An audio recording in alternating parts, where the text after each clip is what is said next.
मधुरं वदनं मधुरं नयनं मधुरं हसितं मधुरं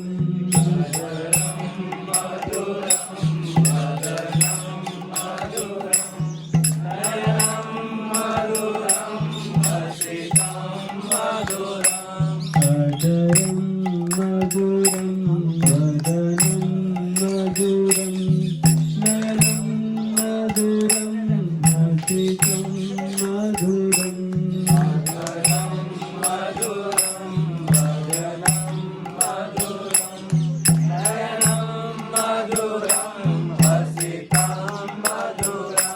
हृदयं मधुरं गमनं मधुरं मधुराधिपतेरखिलं मधुरम्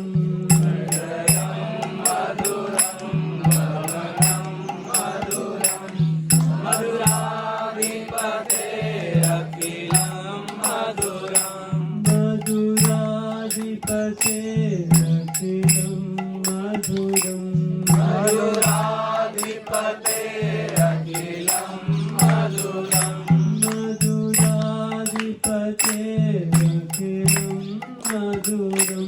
मधुराधिपतेरखिलं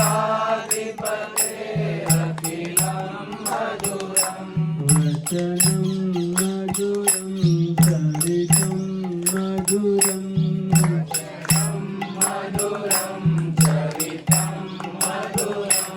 वचनं मधुरं ललितं मधुरं वचनं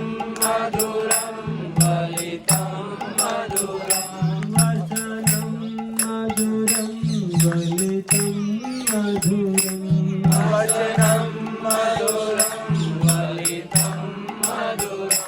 ललितं मधुरं भ्रमितं मधुरं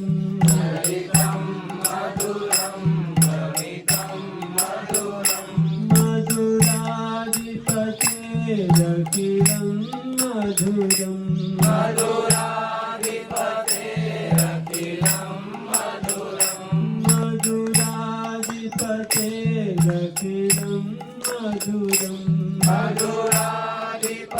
मधुराधिपतेरखिलं मधुरम् वेणुर्मधुरो वेणुर्मधुरा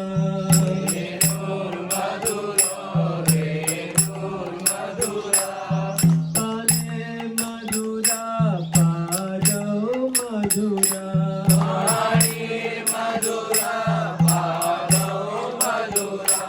नृत्यं मधुरं सत्यं मधुरं नृत्यं मधुरं सत्यं मधुरं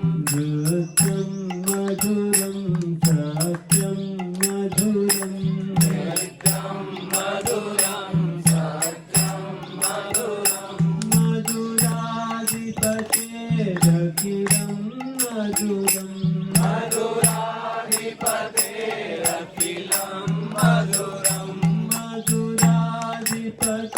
मधुराधिपतेरखिलं मधुरम्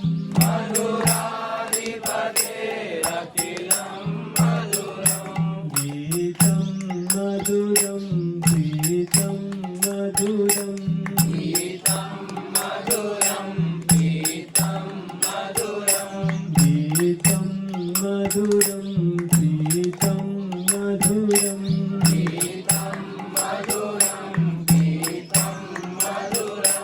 भूक्तं मधुरं सूक्तं मधुरं भूक्तं मधुरं सूक्तं मधुरं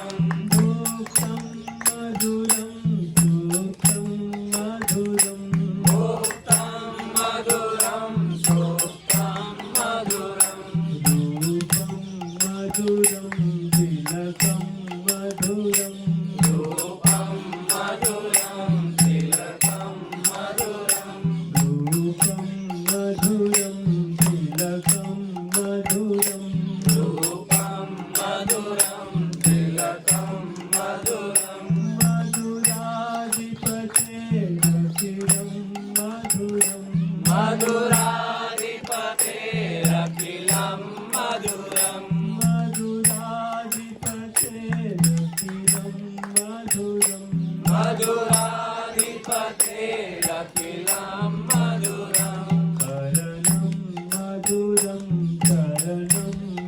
मधुरम् हरणं मधुरं हरणं मधुरं हरणं मधुरं रमणं मधुरं हरणं मधुरं रमणं मधुरं हरणं मधुरं रमणं मधुरं हरणं मधुरं रमणं मधुरं ममितं मधुरं समितं मधुरं ममितं मधुरं समितं मधुरं मधुराधिपतेरखिलं मधुरं मधुराधिपतेरखिलं मधुरं मधुराधिपतेरखिलं मधुरं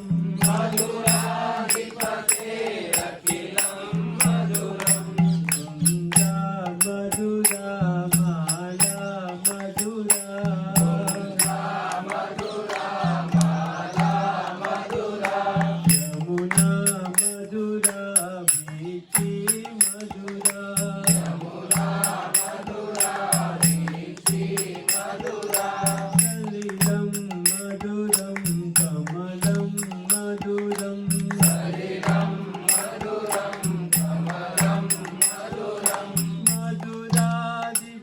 मधुराधिपतेरखिलं मधुरं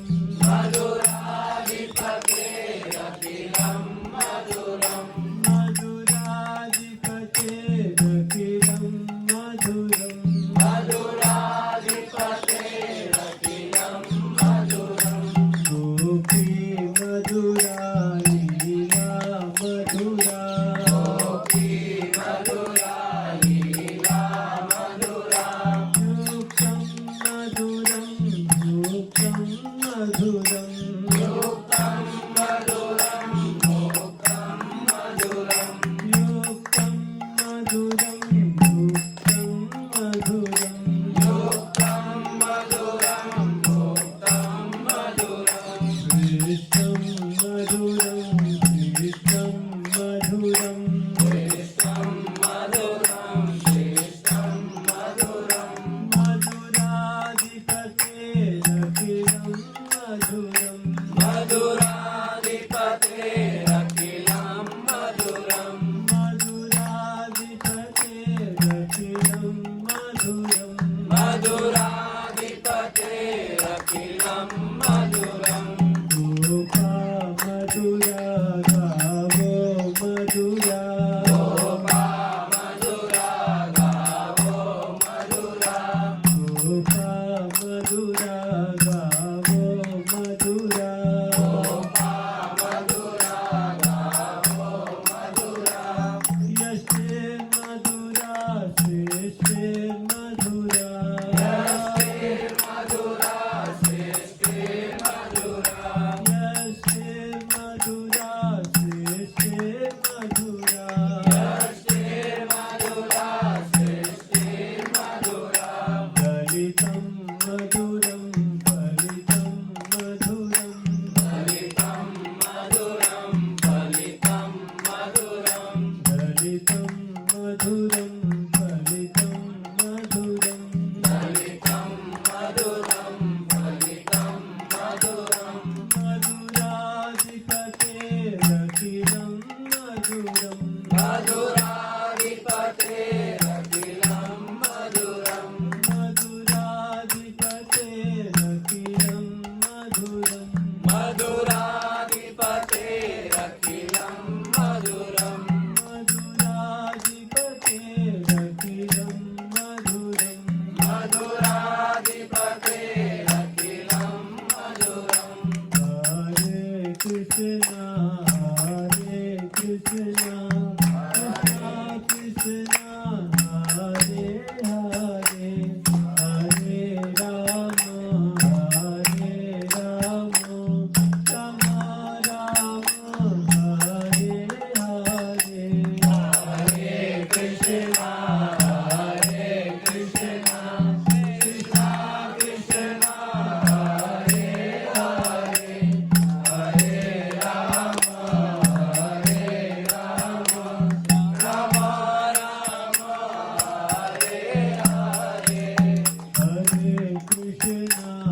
Krishna Hare Hare Hare Rama Hare Rama Rama Rama Hare Hare Hare Krishna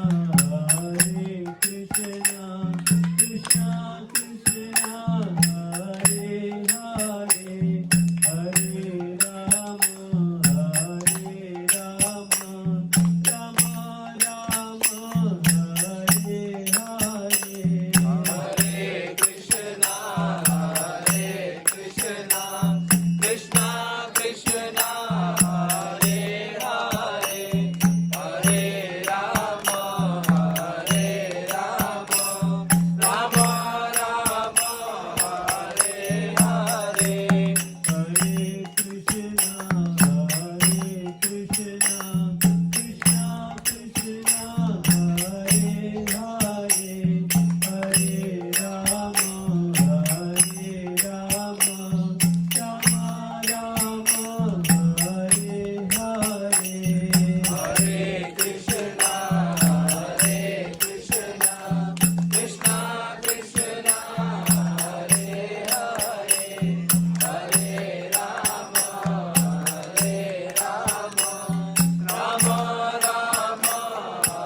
राजकाचार्य Shrimad भक्ति वेदांत स्वामी श्री प्रभुपाद की कौन सौंदराचार्य विष्णु प्रभुपाद की जय विष्णु पर विराज काचार्य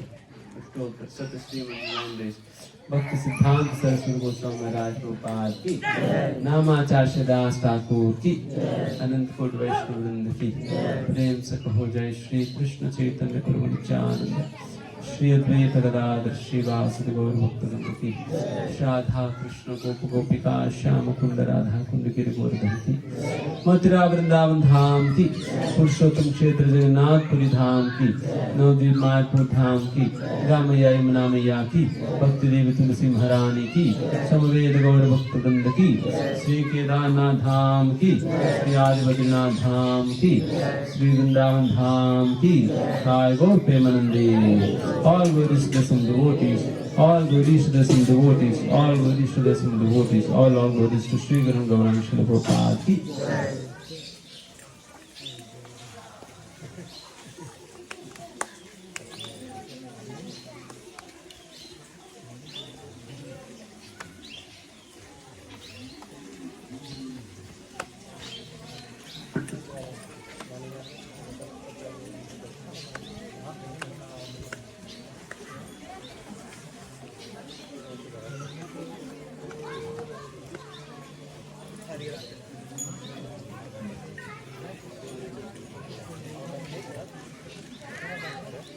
ज्ञानतिमिरन्दस्य ज्ञानाञ्जनशलाकचक्षुरुन्मिलितं येन तस्मै श्रीगुरवे नमः।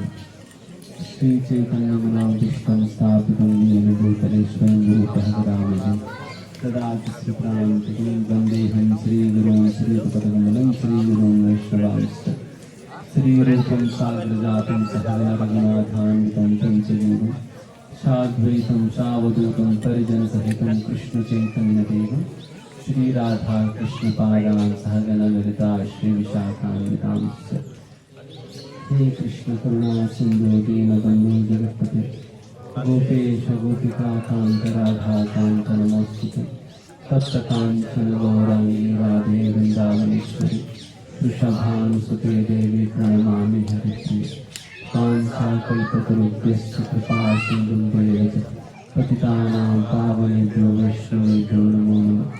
जय श्री कृष्ण चैतन्य प्रभु नित्यानंद श्री अद्वैत गदाधर श्रीवासुदेव गौर भक्तवृंद हरे कृष्णा कृष्णा कृष्णा हरे हरे हरे राम राम राम हरे हरे हरे कृष्णा। सच में आप कभी व्रत की अनुभूति कर रहे हैं मिट्टी से भी स्मेल आ रहा है।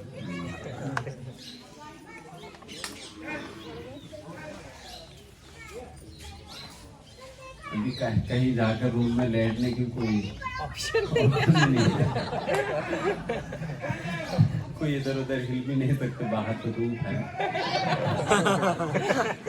जा भी नहीं पाएंगे, मजबूरी है। ओनली ऑप्शन यही बैठना पड़ेगा।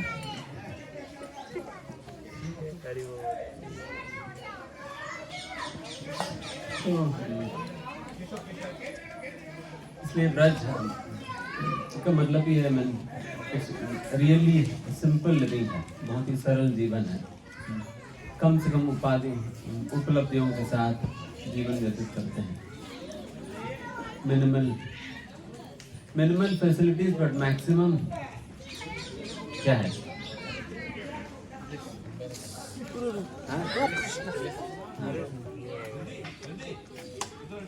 मिनिमम फैसिलिटीज है बट मैक्सिमम आनंद।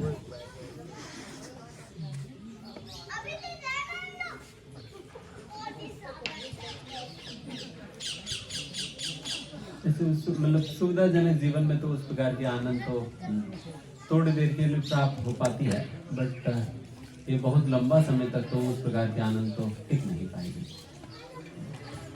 तो कुछ समय के बाद वो सारे सुविधाएं फीका लगने लग जाएंगे। देखिए मान लो कि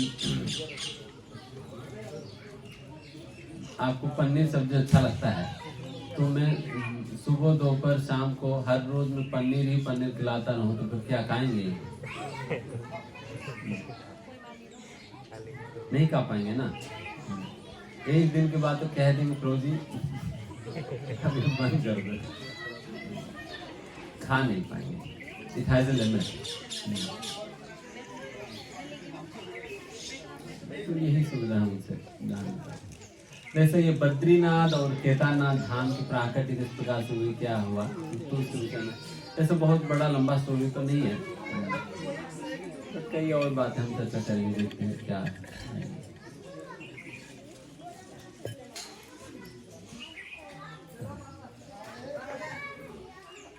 एक समय पे नंद महाराज जी, यशोदा मैया, नंद महाराज जी और बाकी ब्रजवासी सब उन्होंने चाहा कि हमें बद्रीनाथ और केदारनाथ दर्शन करने जाना चाहिए।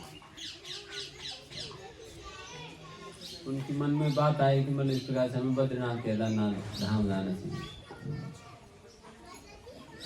आप में कितने लोग गए थे केदारनाथ?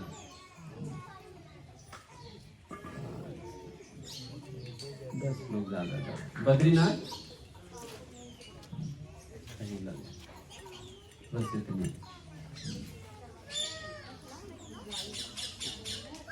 ये तो आप लोग बहुत आराम से चढ़कर नीचे उतर गए थे, बट केदारनाथ तो इतना आसान नहीं है। वहां पर पहले ही ऑक्सीजन सिलेंडर पकड़ा दिया जाता है। देखो आपकी सांस फूल जाएगी, आपको ऑक्सीजन नहीं मिलेगी। मैं भी गया था, जब हम गए थे हम हेलीकॉप्टर से चले गए थे वहां पर। हमारे पेरेंट्स थे तो फिर हम चल नहीं पाएंगे, फिर हम हेलीकॉप्टर चले गए थे। तो तब तो आसान पड़ गया, बट वैसे तो चलकर जाते हैं तो बहुत मुश्किल पड़ता है। और यमुनोत्री गंगोत्री जाते वक्त तो यमुनोत्री गंगोत्री कौन गए थे? वहां पर यमुनोत्री जाते वक्त फिर बोर्डर पे उठा कर ले जाते हैं, फिर वो कभी कभी नीचे उतारती भी है अपने आप से ही गिरा देती है। एंड कभी अगर कोई भाग्यवश गिर गया तो सीधे यमुना में गिरेंगे।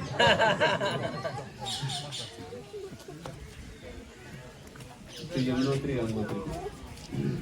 वैसा जहाँ पे बद्रीनाथ है, जिस बद्रीनाथ स्थान पर हम अभी गए थे उसे आदि बद्रीनाथ कहा जाता है। एंड उसके आगे जाएंगे तो यमुनोत्री गंगोत्री का भी वहां पर धारा है। एंड देव सरोवर करके भी सरोवर की वहीं पर ये सारी चीजें। एंड जब इस प्रकार से ब्रजवासियों ने चाहा इस प्रकार से केदारनाथ और बद्रीनाथ जाना, बट भगवान की कभी इच्छा नहीं होती है कि अपने भक्तों को कहीं भेजना या उनसे बिल्कुल अलग होकर रहना उन्हें बिल्कुल अच्छा नहीं लगता। तो इसलिए भगवान की इच्छा नहीं था कि इस प्रकार से सभी लोग बद्रीनाथ केदारनाथ चले जाए, वो अकेला करके रह जाए, या तो इस प्रकार की इच्छा नहीं। तो उन्होंने प्लान बनाया कि अरे इनको हम यही घुमा देते हैं। देन फिर भगवान ने ही ये बद्रीनाथ और केदारनाथ को प्राकृत किया था ताकि इन ब्रजवासियों को कहीं और जाने की जरूरत ना पड़े, बल्कि ब्रज के अंदर ही उनको बद्रीनाथ केदारनाथ के दर्शन हो जाए। एंड फिर बद्रीनाथ केदारनाथ के दर्शन करने के फल उनको यहीं पर ही मिल जाए करके। तो इस प्रकार से भगवान ने यहाँ पर बद्रीनाथ और केदारनाथ में प्राकृत किया था। एंड वैसा तो कहा जाता है तो आदि बद्रीनाथ मतलब जो बद्रीनाथ जो अभी के समय पर हम सभी वैसा दर्शन करने जाते हैं उत्तराखंड में, वहाँ मतलब उससे भी आदि बद्रीनाथ उसका भी मूल है ये, क्या इसी का ही एक्सपेंशन है, वो बद्रीनाथ माना जाता है। उसी प्रकार से आप नवद्वीप धाम भी जाएंगे तो वहां पर भी जितने भी महत्वपूर्ण धाम है वो सारा धाम आपको नवद्वीप धाम में भी मिलता है। उसी प्रकार से यहाँ पर भी ब्रज मंडल के अंतर्गत भी जितने भी महत्वपूर्ण धाम है पृथ्वी भर में, वो सारे धाम यहाँ पर इसी स्थान पर आपको प्राप्त हो सकता है। जैसे उदाहरण के लिए रामेश्वरम भी यहाँ पर है। उसी प्रकार से जो हरिद्वार में जो लक्ष्मण झूला, राम झूला, तो ये भी है। तो इसी प्रकार से मतलब केदारनाथ बद्रीनाथ तो है ही। तो इस प्रकार से सारे जो महत्वपूर्ण धाम है सारा कुछ यहाँ पर ब्रज में ही उपस्थित है। इसलिए किसी को भी व्रज से बाहर जाने की कोई गलती नहीं है। जिन्हें इस प्रकार की विश्वास है, श्रद्धा है, क्योंकि भगवान खुद ही नहीं चाहते हैं कि कोई बाहर जाए, तभी तो ये टेक्निक बना दिया भगवान ने, सारा धामों को लाकर यही बता दिया भगवान, ताकि किसी और कहीं जाने की जरूरत ही ना पड़े। इसलिए जिनकी अटूट श्रद्धा है भगवान कृष्ण पे एंड उसी प्रकार से वृंदावन पे, वो तो व्रज छोड़कर कहीं जाते ही नहीं।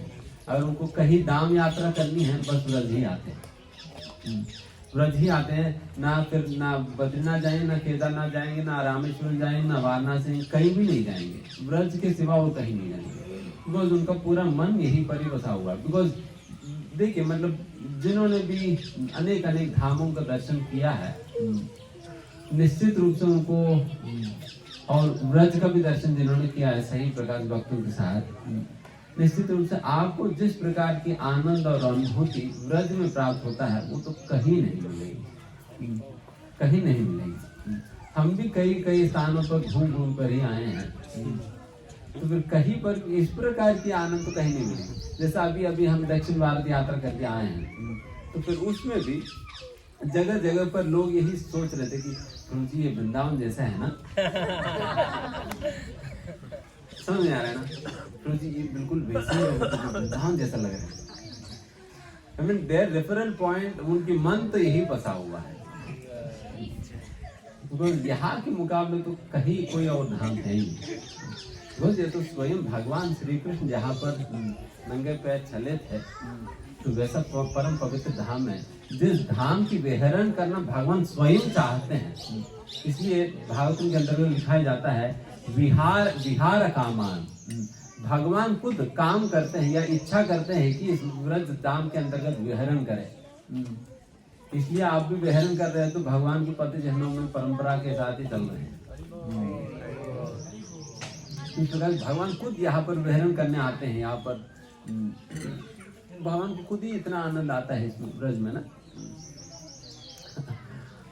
हम धाम यात्रा आने के पहले एक प्रभुपाद जी प्रवचन सुन रहे थे, उसमें एक बहुत विशेष बात प्रभुपाद जी ने कहा।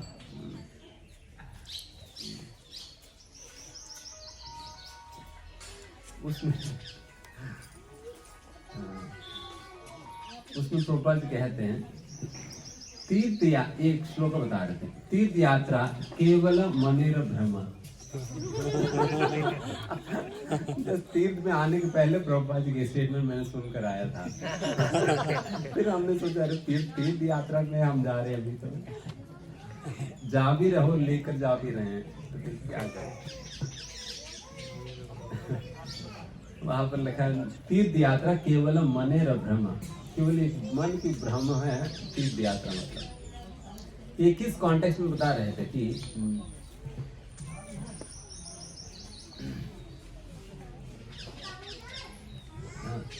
जो व्यक्ति बिल्कुल शुद्ध भक्ति में स्थित है, one is completely situated in pure devotional service, जो शुद्ध भक्ति में स्थित है उनको काल और स्थान का कोई मतलब नहीं पड़ेगा। इर्रिस्पेक्टिव ऑफ टाइम, मतलब उनको कोई समय का भी कोई प्रभाव या कोई मतलब नहीं पड़ेगा, ना स्थान का भी कोई प्रभाव नहीं पड़ेगा। वो किसी भी स्थान पर किसी भी समय पर करना तो वही चीज है, क्या करनी है, भक्ति करनी है। तो उन्हें कोई फर्क ही नहीं पड़ता। जैसा हम लोगों को कोई भी अच्छा कार्य करने के लिए हम क्या करते हैं, पंचांग देखते हैं मुहूर्त के लिए, रोज ये राहु काल आ रहे हैं, फिर उसके बाद ये अच्छा मुहूर्त आएगी, जैसा पता नहीं। यहाँ पर देखते हैं क्या ज्यादा, हाँ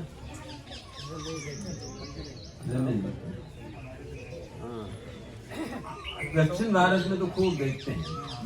अगर घर से बाहर निकलना भी है कहते हैं रुक जाओ, अभी रुक जाओ, 1 घंटे के बाद समय हुआ, अगर प्रोग्राम हमारा एग्जाम है। राहु काल में एग्जाम मत लिखो।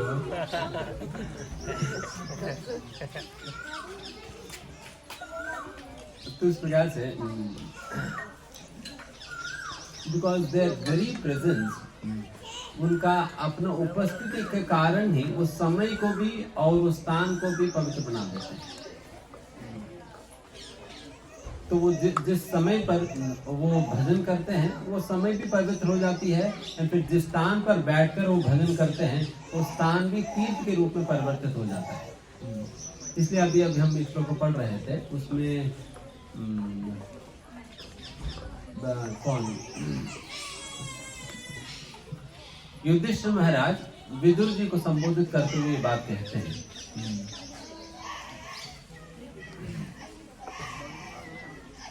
भवतः तीर्थो स्वयं विभो तीर्थि कुर्वन्ति तीर्थानि। इसमें बता रहे हैं कि भवत तीर्थ स्वयं विभो, हे विदुर महात्मा आप स्वयं ही तीर्थ है, आप स्वयं ही तीर्थ हो, और आप जहाँ जहाँ पर भी जाते हो उस स्थान को आप अपनी उपस्थिति के कारण उसे तीर्थ ही बना देते हो। तो इसलिए आप जहाँ जहाँ जाते हो उस स्थान को तीर्थ ही बना देते हो। आप जैसे लोगों को लिए कोई तीर्थ यात्रा करने की क्या जरूरत पड़ेगी, क्योंकि उल्टा आप जिस स्थान पर जाओगे वो स्थान ही तीर्थ बन जाती है, बल्कि आपको कहीं और तीर्थ यात्रा करने के लिए जाने की जरूरत नहीं। तभी तो वैसे उस कॉन्टेक्स्ट में ये बात कहा जा रहा है कि तीर्थ यात्रा केवल मनेर भ्रम करती।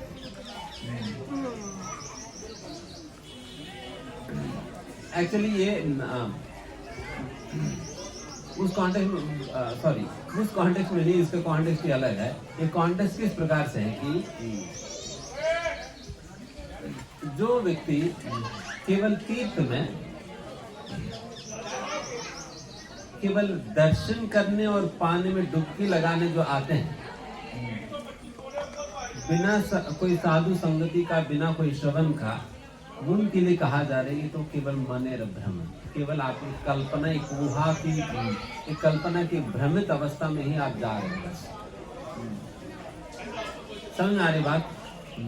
अगर जो इस प्रकार से मानते हैं तीर्थ में जाकर मैं दर्शन कर लूंगा एंड फिर उसके बाद में कोई ना कोई पुण्य दिखाई देगी, फिर उसमें डुबकी लगा दूंगा, अगर इसी उद्देश्य के साथ अगर कोई तीर्थ यात्रा में आ रहे हैं देन उनके लिए तो मनेर भ्रम है, ये केवल भ्रम, उस प्रकार की तीर्थ यात्रा।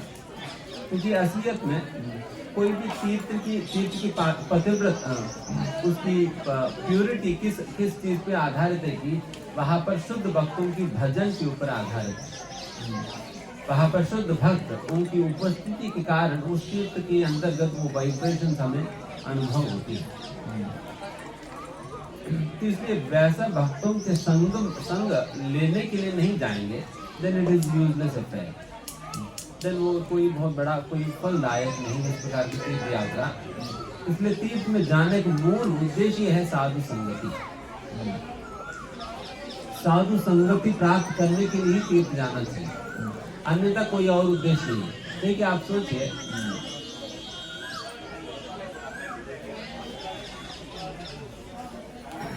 जब भगवान के विषय में तो कहा जाता है ना भगवान सर्वत्र है करके, तो अभी बात बताइए, जब भगवान सर्वत्र है क्या नोएडा में नहीं है? नोएडा में है या नहीं? आपके घर पे है या नहीं? आपके घर पे भी है, नोएडा में भी है, तो फिर यहाँ आए किस लिए? है ही ना, आपके घर पे है ही भगवान। और आपके घर पे क्या आपके शरीर में है या नहीं भगवान? आपके शरीर में भी है, आपके घर पे है, नोएडा में है, तो फिर आप आए किस लिए यहाँ पर? समझ में आ रही बात? बिकॉज भगवान वहां पर होने के बाद भी भगवान की उपस्थिति की अनुभूति तो हमें नहीं होता। Although the Lord is there, but भगवान को एक्सेस हम नहीं कर पाते हैं और भगवान की उपस्थिति का अनुभूति भी हम नहीं कर पाते। बट वही चीज अगर हम जब धाम में भक्तों के साथ जब हम आते हैं, साधु संगति में जब आते हैं, तब हमें भगवान की उपस्थिति धाम में भी है। यहाँ पर धाम में भगवान भक्तों के संग में, साधु संगति में, कीर्तन में, श्रवण में भगवान की उपस्थिति का अनुभूति होता है। इसलिए ही हम तीर्थ यात्रा में आते हैं। समझ में आए बात? तो ये पर्पस है तीर्थ यात्रा में आने का। और else if it is If it is not with this purpose or aim, अगर इस उद्देश्य के साथ अगर व्यक्ति तीर्थ यात्रा में नहीं आता, then फिर वो ब्रह्म ही है, तभी यहाँ पर कहा जाएगा। एंड दूसरी ओर जो शुद्ध भक्तों के लिए तो उनको तो वो तो हमेशा भगवान का ही चिंतन स्मरण में तो रहते हैं, इसलिए उनको कहीं पर भी छोड़ दो, अगर वृंदावन में छोड़ो वहाँ यहाँ पर भी यही काम करेंगे, नोएडा में छोड़ो वहाँ पर भी यही काम करेंगे, अगर अमेरिका में छोड़ दो वहाँ पर भी यही काम करेंगे। एंड उल्टा वो जहाँ पर जाएंगे उसको तीर्थ बना लेंगे। जैसे श्रील प्रभुपाद जी अमेरिका गए थे न्यूयॉर्क में, जहाँ पर जिस स्थान पर लोग शराब पी कर लोग गिर जाते थे, जिस कमरे में प्रभुपाद जी रहा करते थे, जब उनको उस कमरे के नीचे उतर के रोड पे चलना पड़ता था, कई लोगों के ऊपर चल कर आना पड़ता था, क्योंकि कई लोग पी कर वहां पर लेट गए, कई लोगों के ऊपर चल कर आना पड़ता था। तो उस प्रकार की स्थिति था। वैसा स्थिति में प्रभुपाद जी गए थे अमेरिका, एंड उस स्थान को प्रभुपाद जी वृंदावन बना दिए थे कुछ ही काल में, थोड़े से काल में। एंड यही सारे लोग जो दारू पी कर गिर जा रहे थे, एंड वही लोग दारू पिए बिना नाचने लगे भगवान के सामने।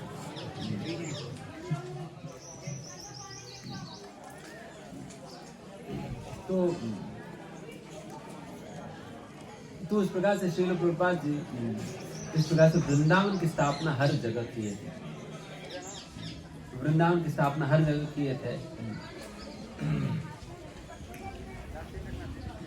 तो ये शुद्ध भक्तों के लिए संभव होती है।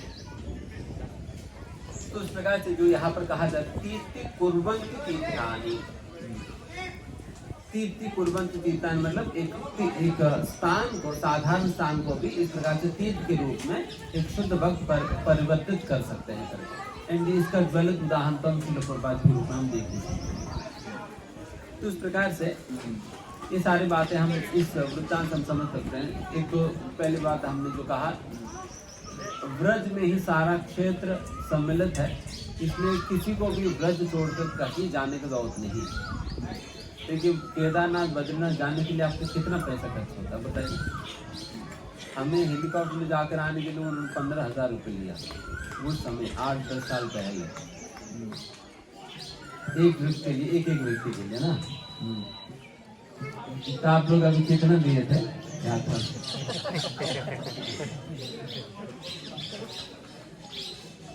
उसके मुकाबले कुछ भी नहीं है ना, कि जहाँ से तो आप लोगों को बहुत फ्री में ले आए थे, केवल टोकन में नहीं लिए।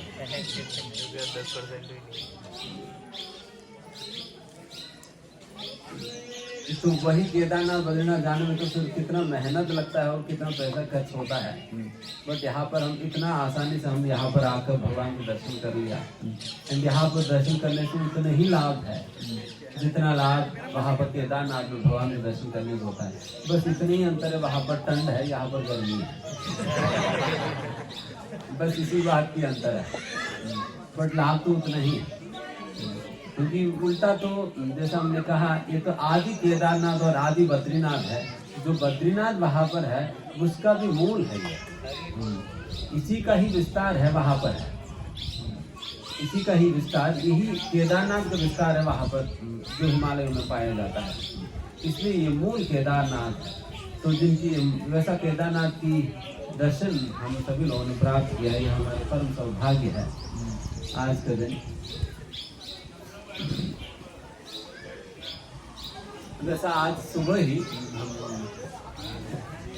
महाराज जी का पाठ आप सुन रहे, तो उसमें पदयात्रा जो हमारी ऑलरेडी पदयात्रा जो है, आज का दिन वो पैदल चलकर बद्रीनाथ पहुंच गई।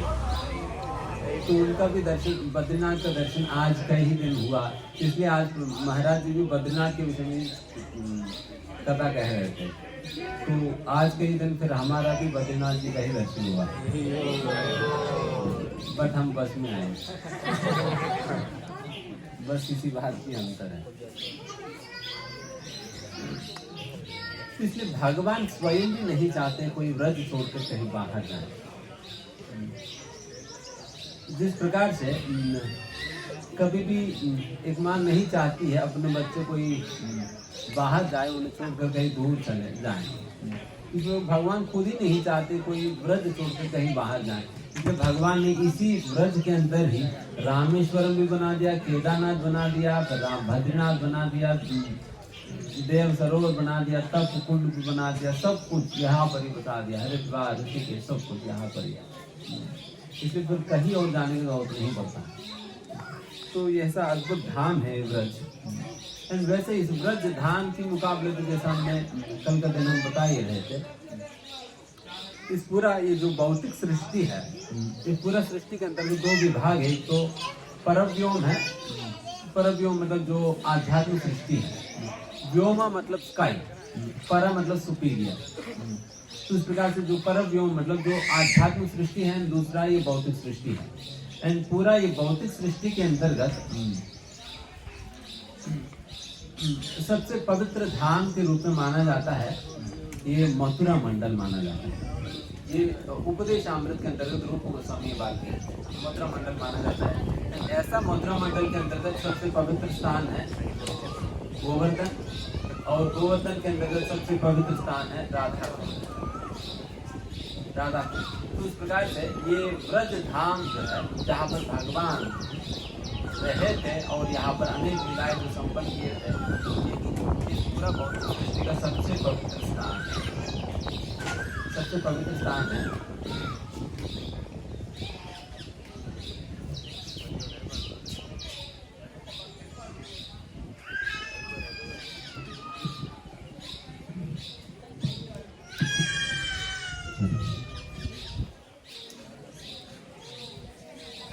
इसलिए बाकी तीर्थों में जाना आप यही मान लो कि मनेर ब्रह्म, बट ब्रज में आना मनेर ब्रह्म नहीं।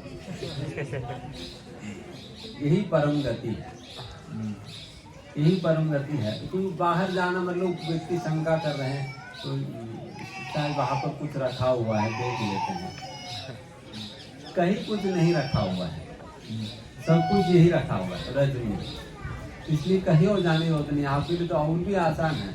अगर सभी लोग तो नोएडा में रहते तो फिर 1.5 घंटे में यहाँ पहुँच जाते हैं, 1.5-2 घंटे में यहाँ पहुँच जाते हैं। फिर आप आराम से यहाँ पर दर्शन करके चले जाओ। फिर कहीं ना कोई चर्चा है ना कुछ है, बहुत आराम से दर्शन हो जाएगी। फिर इसलिए कई लोग व्रज में आने के बाद एक ऐसा व्रत लेते हैं कि मैं अपना शरीर छोड़ने तक जो है, मैं कभी व्रज छोड़कर तो मैं बाहर नहीं जाऊंगा। इस प्रकार से व्रत स्वीकार करते हैं, व्रज में ही रह जाते हैं ताकि उनका आखिर सांस इसी व्रज धाम के अंतर्गत छोड़ सके। बट जिनको वो ऐसा सौभाग्य वही छोड़ पाते हैं, क्योंकि हम चाहे जितना भी योजना बना ले तो हम अपने आप से तो रह नहीं पाएंगे सूरज में। कई लोग घर वर बना लेते हैं, बट ठीक मरने के समय हॉस्पिटल के चक्कर में दिल्ली आते वही मरते हैं। अब सोचते कैसे भगवान कर देते। यही घर बना लिया, पूरा साल भर यही रहा, बस एक दिन के उन्होंने सोचा कि मैं एक बार जाकर डॉक्टर दिखा कर आता हूँ, फिर वही रहेगा, फिर आया नहीं। कोई एक व्यक्ति तो ऐसे थे कि उनको वो बहुत बीमार पड़ गए, उन्होंने मना कर दिया, हम नहीं जाएंगे नहीं जाएंगे। तो कई लोगों ने उनको मना दिया कि तुम जाओ कोई बात नहीं, आ जाओगे। उनको बाहर ले गए, वो जैसा कोसी पार कर दिया वो चले बिल्कुल वो बॉर्डर पॉइंट, वो बॉर्डर पॉइंट को क्रॉस कर दिया, फिर चले। तो वही है ना, जिन बात इस प्रकार के भाग्य और इस प्रकार से, तो वही फिर यहाँ पर शरीर छोड़ पाएगा, नहीं तो नहीं। इसलिए इतना आसान नहीं है ब्रज धाम में वास प्राप्त करने, उसके लिए अधिकार प्राप्त होना होता है।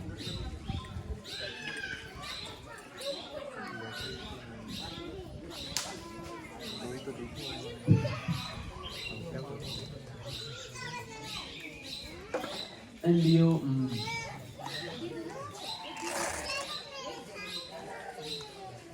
आप ब्रज के अंतर्गत ये भी बात देख सकते हैं कि अनेक जगह पर शिव जी का अनेक मंदिर आप देखते हैं, क्योंकि ब्रजवासी वो बहुत ही अच्छे भक्त है शिव जी के। इसलिए आप कहीं पर भी जाओ, नंदगांव जाओ वहां पर आशेश्वर महादेव है, गोकुल जाओ फिर वहां पर भी कौन है, चिंताहरण महादेव है। तो इस प्रकार से आप जगह जगह पर जाइए, फिर वहां पर आपको इसी प्रकार से अनेक अनेक शिव जी को मंदिर प्राप्त होता है। क्योंकि शिव जी वैसे वास्तविकता में परम वैष्णव है, जैसे भागवत में कहा जाता है वैष्णव नाम यथाशम में, परम वैष्णव है। वैसा वैष्णव से प्रार्थना करके वो जब भी किसी भी प्रकार की कष्ट या तकलीफ ब्रजवासियों के जीवन में होता है, वो तुरंत शिव जी का ही आराधना करते हैं ताकि उनके जीवन में कष्ट दूर हो जाए। बट उनकी कष्ट दूर होने का मकसद ये नहीं होता है कि कष्ट खत्म हो जाएगी तो फिर खूब मजा ले सकते हैं।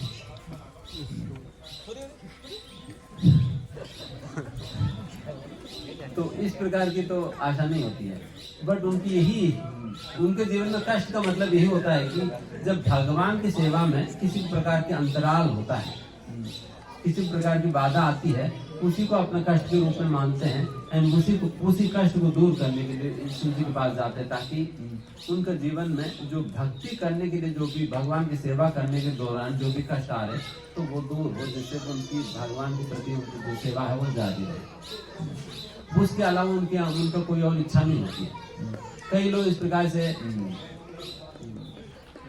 की अनेक प्रकार से आर्गुमेंट देते हैं कि देखिए ब्रजवासी भी कई बार शिव जी को पूजा करते हैं, कात्यायनी व्रत करते हैं, देवी देवताओं को पूजा ये भी लोग कर रहे हैं, तो हम करेंगे तो क्या दिक्कत है, हम करेंगे क्या दिक्कत है करके लोग कई बार लोग पूछते हैं। देखिए वो लोग जब पूछते हैं उनकी भावना ही बिल्कुल अलग से होता है, उनका भावना ही बिल्कुल यहाँ पे चले जाओ।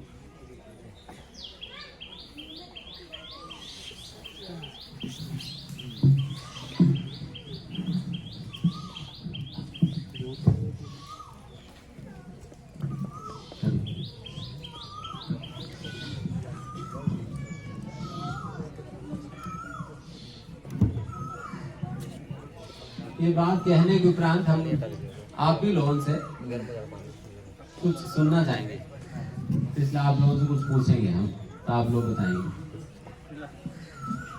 हम क्या पूछेंगे, आपसे प्रश्न पूछेंगे। आपको कोई प्रश्न है तो पूछ सकते हैं, तब हम प्रश्न उत्तर करेंगे। तो जो यहाँ पर जब कात्यायनी व्रत या नहीं तो फिर शिव जी का पूजा इत्यादि जो भी करते हैं यहाँ पर, तो उनका भावना ही बिल्कुल अलग होता है। वो इसी के लिए ही, जैसा गोपियां भी कात्यायनी व्रत इसलिए की थी ताकि उन्हें भगवान कृष्ण को अपना पति के रूप में प्राप्त कर सके, उनको कोई और अन्य इच्छा नहीं था। अगर उस उद्देश्य के साथ हम भी अगर कोई देवी देवता के पास जाएंगे वो भी कोई गलत नहीं है। कई बार लोग भक्त होने के नाम पे देवी देवताओं से द्वेष करने लगते हैं, न प्रणाम करते हैं, न कोई आदर सम्मान देते। ऐसा भी नहीं करनी चाहिए, ऐसा भी नहीं करनी चाहिए, भी गलत है। क्योंकि उन सभी लोगों को इतना बड़ा बड़ा पद भगवान ने दिया किस लिए? क्योंकि वो तो योग्य पुरुष है ना, तभी तो उनको इस प्रकार के भगवान ने पद दिया है। इसलिए वो भी हम सभी लोगों के लिए आदरणीय है, इसलिए उन्हें सही प्रकार से आदर सम्मान देनी चाहिए। हालांकि हम उनकी पूजा वूजा तो नहीं करते हैं, उनकी भक्ति नहीं करते हैं, भक्ति और पूजा तो भगवान की करते हैं, बट उनका हम सम्मान देनी चाहिए, उन्हें सम्मान देनी चाहिए, उन्हें आदर देनी चाहिए। जब दिखाई पड़ेंगे, मतलब दिखाई तो नहीं पड़ेंगे, जब उनकी मंदिर में जाएंगे तो प्रणाम तो करिए। जैसे हम यहाँ पर फिर किन के पास आए थे, शिव जी के पास आए थे ना, तो फिर अगर देवी देवता ही मानेंगे तो फिर क्यों ही आएंगे? शिव जी से ही प्रार्थना करने आए थे। तो आप मतलब जिस प्रकार से आप शिव जी के विषय में जो बातें आप जानते हो, उन्हीं बातों का प्रार्थना के रूप में शिव जी से कर सकते हो। जैसे उदाहरण के लिए शिव जी दिन रात वो भगवान के नाम स्मरण में लगे रहते, दिन रात। आपने देखा होगा कभी भी शिव जी किस मुद्रा में होते हैं? समाधि मुद्रा में दिखाई देते हैं। तो क्या समाधि कर रहे हैं? राम नाम जप कर रहे हैं। राम नाम जप कर रहे हैं। वो पार्वती मैया पूछती है कि तुम क्या आप समाज में लगे रहते हो, क्या सोते हो, क्या करते हो?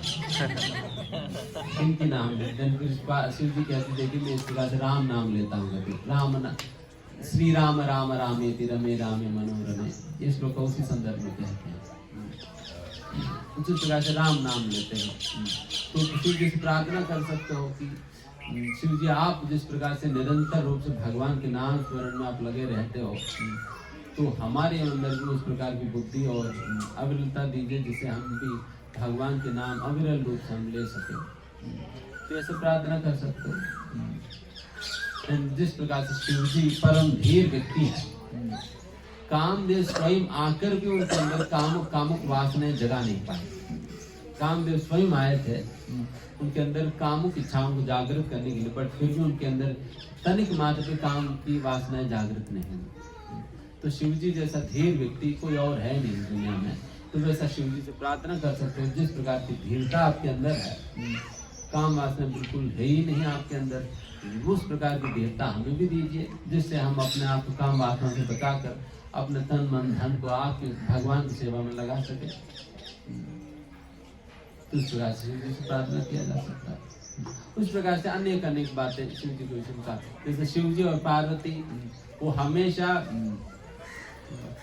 भागवत कथा करते हैं। एक आदर्श पति पत्नी है शिव जी, शिव और पार्वती आदर्श पति पत्नी। क्योंकि वो लोग क्या करते हैं, वो आपस में कौन सा मॉल में जाएं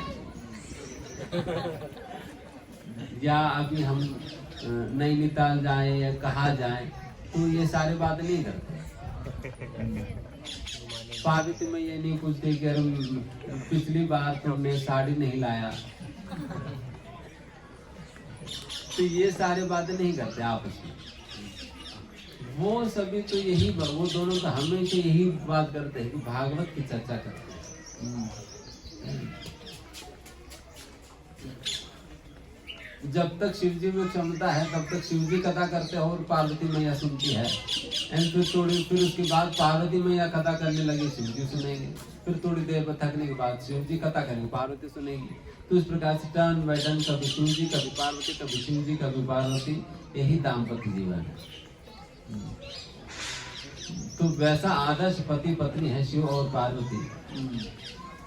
उनसे आदर्श प्राप्त करके उसी प्रकार से पति पत्नी को जीना चाहिए। तो इस प्रकार से भी प्रार्थना कर सकते हो। हम तो लड़ते रहते हैं शिव जी, हम तो भागवत की जगह गाली देते हैं एक दूसरे को। आप कृपा करो जिससे हम भी भागवत कह सके और भागवत सुन सके। नहीं तो पत्नी के मुंह से, पति के मुंह से गाली सुनते रहते हैं भागवत में, तो फिर क्या करेंगे। तो ये भी एक प्रार्थना होती है। तो इस प्रकार से जिनके पास भी जाते हो देवी देवता के पास, जैसे गणेश जी के पास जाएंगे, उनके प्रति भी प्रार्थना कर सकते हो। तो कहीं पर भी जाएंगे हम, जैसे मैंने अभी जो प्रार्थना कहा, ये सारा कैसी प्रार्थना है, कृष्ण भक्ति को केंद्र में रखते हुए किए जा रहे हैं ना। तत्व को शिव जी के तत्व को, मतलब उनकी जो वास्तविक रूप को ध्यान में रखते हुए उनसे हम प्रार्थना कर रहे हैं, ताकि हमारे भक्ति में बढ़ावा हो। उनके साथ ही साथ हम वैसा शिव जी जैसा वैष्णव के पास आए हैं, तो उनसे हम प्रार्थना करें। तो ये सारे अनेक प्रकार की प्रार्थना है जो हम कर सकते हैं ना। ठीक, यहाँ समाप्त करते। हाँ, प्रश्नोत्तर है ना। जिनके पास जो प्रश्न पूछिए, नहीं तो किसी को खड़ा कर देंगे, उनसे हम प्रश्न पूछेंगे, क्योंकि हमारे पास तो खूब सारे प्रश्न हैं, अनआंसर्ड क्वेश्चंस हैं।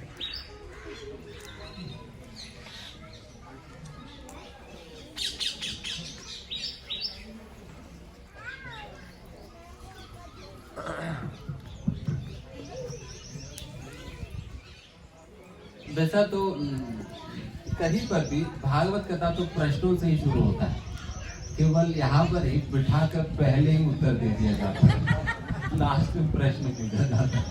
अब देखिए भगवत गीता कहाँ से शुरुआत हुई? क्या सुखदेव गोस्वामी मतलब भगवत गीता क्या पहले भगवान कृष्ण कुछ कहने लगे थे? दूसरा अध्याय से कहना शुरू किए थे ना। पहले अर्जुन क्या पूछे थे? अर्जुन ने ही तो प्रश्न पूछा, अर्जुन अपना समस्या बताया, प्रश्न पूछा, तब जाकर कृष्ण भगवत गीता कहने लगे। लेकिन फिर भागवत में क्या पहले कौन कहने लगे थे? सुत गोस्वामी या सौनिकाल ऋषि? सौनिकाल ऋषि ने प्रश्न पूछा, फिर उसके बाद सुत गोस्वामी पर उत्तर दिया। केवल हम ही ऐसा है क्योंकि ऐसे भी प्रश्न तो नहीं होता है, पर हम ज्ञानी हैं।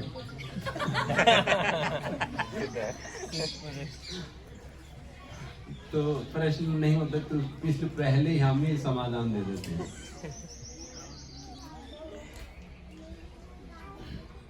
वैसे प्रश्नोत्तर के दौरान ही भागवत कथा होती है। आप देख सकते परीक्षित महाराज भी भागवत के दौरान भी अनेक प्रश्न पूछते हैं।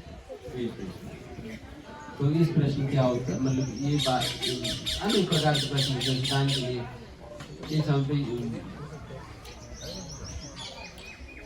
युधिष्ठिर महाराज खुद ही एक बार पूछते भगवान कृष्ण से, देखो भगवान आप लोगों को पता नहीं लगा या नहीं लगा होगा, एक बहुत विलक्षण प्रश्न पूछते हैं, यूनिक पूछते हैं कि देखिए शिव और पार्वती तो बिल्कुल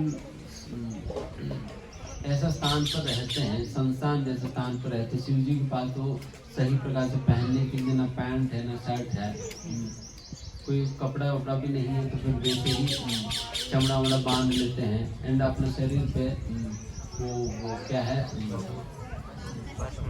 हाँ वो एशेस लगा लेते हैं।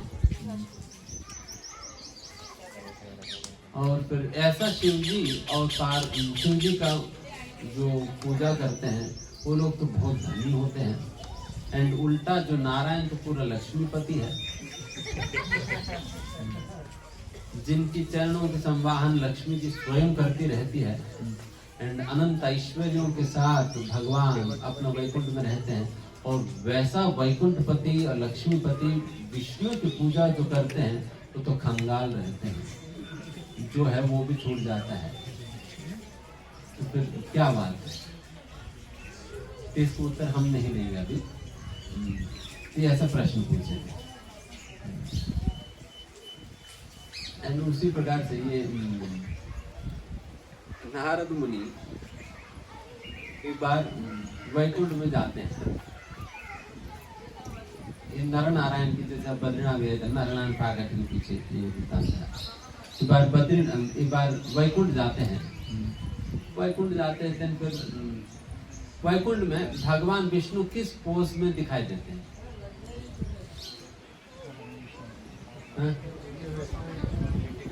हम कभी गए नहीं।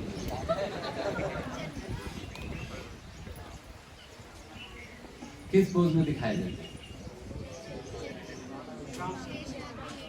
हाँ, शेष नाग पे लेटे हुए और लक्ष्मी जी उनकी पैर दबा रही है, आराम से भगवान लेटे रहते हैं। तो फिर नारद मुनि पहुंचे तो वैकुंठ में, फिर वैकुंठ में पहुंच कर फिर भगवान से पूछे, भगवान मैं कई बार आपके दर्शन करने आता हूँ, जब भी मैं आता हूँ आप इसी पोज में दिखाई देते हैं, बिल्कुल आराम से लेटे रहते हो और लक्ष्मी जी आपकी पैर दबाती रहती है। प्रॉब्लम इस बात की है, मैं जब भी दर्शन करके जाता हूँ ना, सभी लोग मेरे से पूछते हैं कि विष्णु जी क्या कर रहे हैं, क्या कर रहे हैं, क्या कर रहे हैं। मैं हर बार वही समाधान देता हूँ कि वो लेटे हैं, वो लेटे हैं, वो लक्ष्मी जी पैर दबा रही है। मैं भी यही समाधान दे देकर पक गया। कुछ तो आप अलग से करो, कुछ तो आप अलग से करो। अगर हमेशा मैं यही बात कहता रहूं कि विष्णु जी वैकुंठ में आराम से लेटे रहते हैं एंड फिर लक्ष्मी जी उनकी पैर दबाती रहती है, अगर यही बात मैं हमेशा कहता रहूं तो लोग भी सोचेंगे कि अच्छा, अगर लोग भी बिकॉज सभी लोग तो आप ही को आदर्श मानते हैं, तो लोग सोचेंगे अच्छा हमारा परम भगवान विष्णु स्वयं इस प्रकार से लेटे रहते हैं, तो हमें भी उन्हीं से यह आदर्श प्राप्त करके हमें भी दिन भर लेटे रहना चाहिए और पत्नी को पैरों पे लगा देना।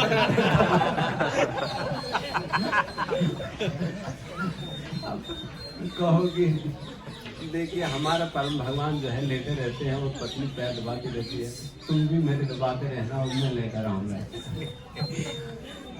तो सभी लोग तो आपसे यही आदर्श प्राप्त करके यही करने लग जाएंगे। तो इसलिए आप कुछ हटके अलग से करो। कुछ अगर आपके पास चिन्हों में अगर लोग चले कुछ तो सीख है ना। तो इस प्रकार से नारद मुनि सीधा सीधा भगवान से कह देते हैं, तो भगवान भी सोचते हैं ये तो सही बात है, सही बात है। तो तब भगवान सोचते हैं ठीक है, हम सभी लोगों से हम ये एक्सपेक्ट करते हैं कि सभी लोग तपस्या करें, तो हमें भी जाकर तपस्या करनी चाहिए। तो इसलिए फिर भगवान विष्णु जो है अपना वैकुंठ छोड़कर यहाँ पर पृथ्वी पर आकर बद्रिकाश्रम में जाकर फिर वहां पर नर नारायण के रूप में तपस्या करने लगते हैं। उस दौरान फिर नारद मुनि कहने पे इस प्रकार से भगवान आकर तपस्या कर रहे थे ताकि सभी मनुष्य जाति के लिए बहुत बड़ा आदर्श प्राप्त हो, जिससे मनुष्यों को पता चले कि उनको अपने जीवन के अंदर क्या करनी चाहिए। यही बात ऋषभ देव भी अपने संपुत्रों से कहते हैं, तपो दिव्यम पुत्र कायेन सत्वम शुद्ध्यस्मात् ब्रह्म सौख्यम अनंतम। उसमें ऋषभ देव यही कहते थे पुत्रों से कि देखिए तुम अपने पुत्रों से कहते थे कि आपको भी अपने संतान को किस प्रकार की उपदेश देनी चाहिए समझ लीजिए। वो कहते देखो तुम लोग सुअर की तरह मल खाने में आप अपना जीवन को बर्बाद मत करो। सीधा यही बात कहते हैं, सुअर की तरह मल खाने में आप अपना जीवन बर्बाद मत करो, बल्कि इस प्रकार के मनुष्य जीवन प्राप्त करने का मूल उद्देश्य है तपो दिव्यम, तप करने के लिए दिया गया मनुष्य जीवन। एंड जब तक मनुष्य अपना जीवन की इस प्रकार की तपस्या करने के लिए उपयोग नहीं करेगा, तब तक वो निश्चित रूप से सुअर का ही जीवन जी रहा है, सुअर का ही जीवन जी रहा है। एंड फिर तब कहते हैं इस प्रकार की तपस्या करने से क्या फल है, शुद्ध्यस्मात् व्यक्ति का शुद्धिकरण होता है, व्यक्ति का शुद्धिकरण होता है। एंड शुद्ध्यस्मात् एंड फिर वैसा शुद्धिकरण होने पे क्या होगी, ब्रह्म सौख्यम अनंतम, अनंत ब्रह्म सुख की अनुभूति होगा, अनंत ब्रह्म सुख की अनुभूति होगा। ये शुद्ध होने के बाद होगा। देखिए अगर मान लो कि जो कमरे कल आपको दिया गया है, अगर उस कमरे में बाथरूम को मान लीजिए कि पिछले 5 सालों में कभी क्लीन नहीं किया गया है, कभी क्लीन नहीं किया है, बट उसको उपयोग हो रहा है, उसको उपयोग तो हो रहा है बट कभी क्लीन नहीं किया, वैसा रूम आपको एलोकेट किया गया, तो फिर क्या करेंगे, कितने लोग रहेंगे, कोई नहीं रहेंगे ना। बट समस्या है कि हम वही रहे हैं, हम वैसे ही गंदगी में रह रहे हैं, बट उससे भी बदबू मारती है। एक काम क्रोध लोभ मोह मदमात्सर्य के रूप की गंदगी है। एंड वैसा जो गंदगी फैला हुआ है, उसी गंदगी के बीच में हम हैं। एंड वहीं पर हम इतना समय से रह रहे हैं, हमें पता भी नहीं चल रही कि वहां पर गंदगी है। जैसा जब कोई आपने कभी देखा होगा, सुअर गंदा नाला में वो बिल्कुल आराम से लेटे रहती है, बहुत मजा लेती है। वहां पर क्या सुअर को बदबू नहीं आता, क्योंकि सुअर उसी में ही रहती है, तो इसलिए उनको आदत लग गई, तो उनको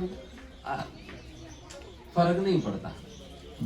तो उसी प्रकार से हमें भी वैसा गंदगी में रह रहकर हमें ऐसा आदत लग चुकी है, अभी फर्क नहीं पड़ता, बिल्कुल हैबिचुअल हो गया हम। वही शुद्ध वक्त हम जैसे लोगों को देखते फिर लगता है कि ये लोग इतना गंदगी में कैसे रह रहे हैं। जिस प्रकार से हम सुअर को देखते हैं वो हमें देखेंगे, खास करके देवी देवता है वो तो स्पर्श भी नहीं करते, इसलिए वो लोगों ने प्रण ले लिया कि हम कभी पृथ्वी पे पैर भी नहीं रखेंगे। पृथ्वी पे जब आते हैं ना वो लोग पैर नहीं रखते, ये देवी देवताओं को पहचान है, लोग पैर नहीं रखते। जैसा आप कभी अगर मान लो सुअर आपके नजदीक आ रहे तब क्या करते हैं? हाँ, दूर चले जाते ताकि वो स्पर्श भी ना हो जाए। तो वैसे देवी देवता भी हमसे स्पर्श भी नहीं होने देते हैं। ये इतना गंदे लोग हैं, हमें लगता है कि हम कुछ बड़े लोग हैं। अरे मैं तो मैनेजर हूँ मेरे कंपनी में। अरे तुम मैनेज भी, पर तुम्हें तो स्पर्श भी नहीं करने दे रहे ना यहाँ पर। तो वैसा स्थिति है, इसलिए बेहतर है अच्छा से नहा लीजिए। तपोदिव्यम शुद्धिये यस्मात्, शुद्धिये यस्मात् मतलब अच्छा से नहा लेना। जब व्यक्ति इस प्रकार से पूरा नहा लेता है देन फिर वो ब्रह्म सुख की आनंद ले पाता है, ब्रह्म सुख की आनंद ले पाता है, नहीं तो फिर कभी नहीं ले पाएगा। इसलिए उस प्रकार की तपस्या करने की उपदेश देने हेतु ही भगवान विष्णु ही इस प्रकार से नर नारायण के रूप में प्रकट होकर अनेक तपस्याओं का आचरण किए थे अपने जीवन के अंदर। इसलिए वैसा तप करने के लिए हमें जीवन दी गई है। जैसा आज के समय पे तो लोग इस प्रकार से इस प्रकार की काइंड ऑफ क्या कहते हैं,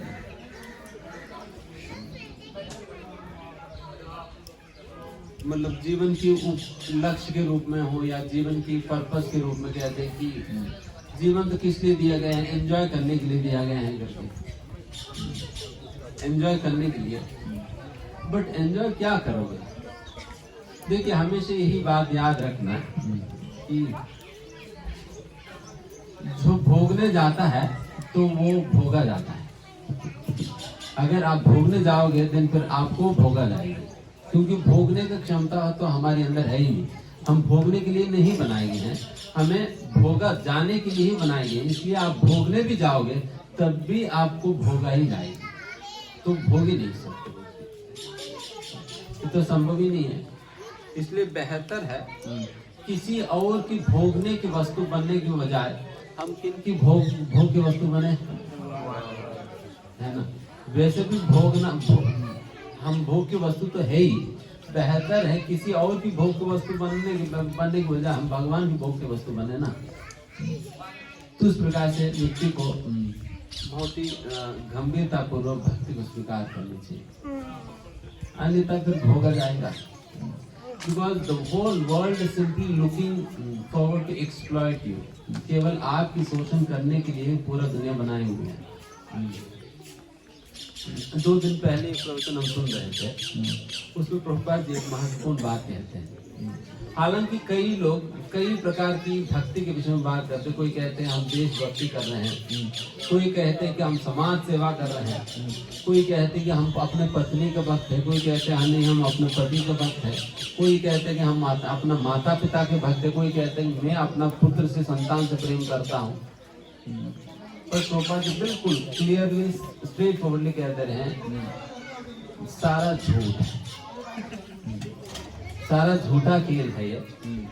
कोई किसी का भी भक्ति नहीं कर सकता है, कोई किसी से प्रेम नहीं कर सकती। यहाँ तक भी प्रभुपाद ने ये भी उदाहरण देकर बता दिया कि यहाँ तक भी एक माँ भी बच्चा का भी उस प्रकार से प्रेम नहीं कर सकती। यही उदाहरण प्रभुपाद बता दिया। यहाँ तक भी एक माँ भी अपने बच्चे से प्रेम नहीं कर सकती। प्रभुपाद कहते हैं कि everybody is, nobody can love anyone, everybody is simply loving their motive. सभी लोग केवल अपने मोटिव से ही प्रेम करते हैं। मोटिव मतलब समझते हैं क्या कहते हैं? उद्देश्य। हर कार्य के पीछे वो अपना पति से प्रेम कर रहे तो उस प्रेम के पीछे कुछ ना कुछ उनका उद्देश्य छुपा हुआ है, जो कि पति को भी और उनको भी पता नहीं चलता कई बार। अगर एक माँ भी अपने बच्चे से प्रेम करती है उसके पीछे कुछ ना कुछ मोटिव छुपा हुआ है। उस प्रकार से हर एक जो भी प्रेम है और जो भी भक्ति है उसके पीछे कोई ना कोई मोटिव छुपा हुआ है। इसलिए प्रभुपाद जो वहाँ पर कहते हैं कि everybody is simply loving their own motives. सभी अपना अपने उद्देश्य से ही प्रेम करते हैं, कोई किसी से प्रेम कर ही नहीं सकता। फिर फाइनली प्रभुपाद यही बात कहकर कंक्लूड करते हैं कि केवल और केवल भक्ति और प्रेम भगवान और भक्तों के बीच में ही संभव है, जहाँ पर बिना कोई मोटिव का, बिना कोई दूसरा उद्देश्य की भक्ति है जो भगवान से प्रेम करते और भगवान ही भक्तों से प्रेम करते बस। इसके अलावा बाकी सारा प्रेम भक्ति सब कुछ झूठा है। So everybody is simply loving their own motives. Nobody is loving anybody. इसलिए वैसा झूठा प्रेम में या वैसा झूठा दुनिया के अंतर्गत हमें खो नहीं जाना चाहिए। जहाँ पर अभी असली प्रेम हमें कृष्ण भक्ति के रूप में जो प्राप्त हो रही है उसे स्वीकार करनी चाहिए, है ना। तो ये सारी बातें हम यहाँ से समझ सकते हैं। ठीक है, आप में से किसी को प्रश्न जो है तो पूछ सकते हैं। प्रभु जी, यहाँ पे भगवान का चित्र लीला में भगवान इधर भी आते हैं क्या, इधर साइड?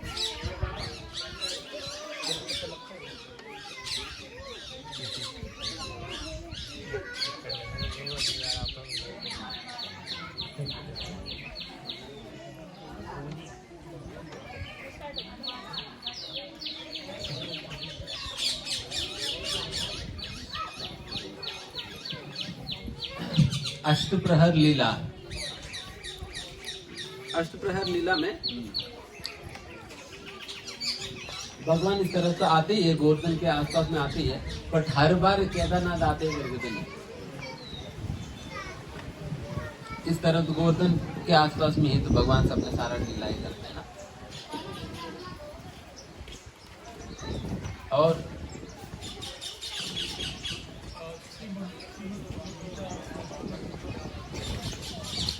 भगवत गीता भगवान के वचन है और श्रीमद् भागवतम भगवान की कार्य है। भगवान क्या करते हैं वो भागवतम है, और भगवान क्या कहते हैं वो भगवत गीता है, और भगवान क्या सोचते हैं वो चैतन्य चरितामृत है। तीन ग्रंथ ही बुलाते। और भागवतम के अंतर्गत भगवान जो जो लीलाएं करते हैं वो सारा लीलाएं भागवतम के अंतर्गत संग्रहित है। भगवान ने अर्जुन को जो उपदेश दिया है वो उपदेश भगवत गीता कहलाती है, वो उपदेश भगवत गीता के अंदर है। ठीक है। और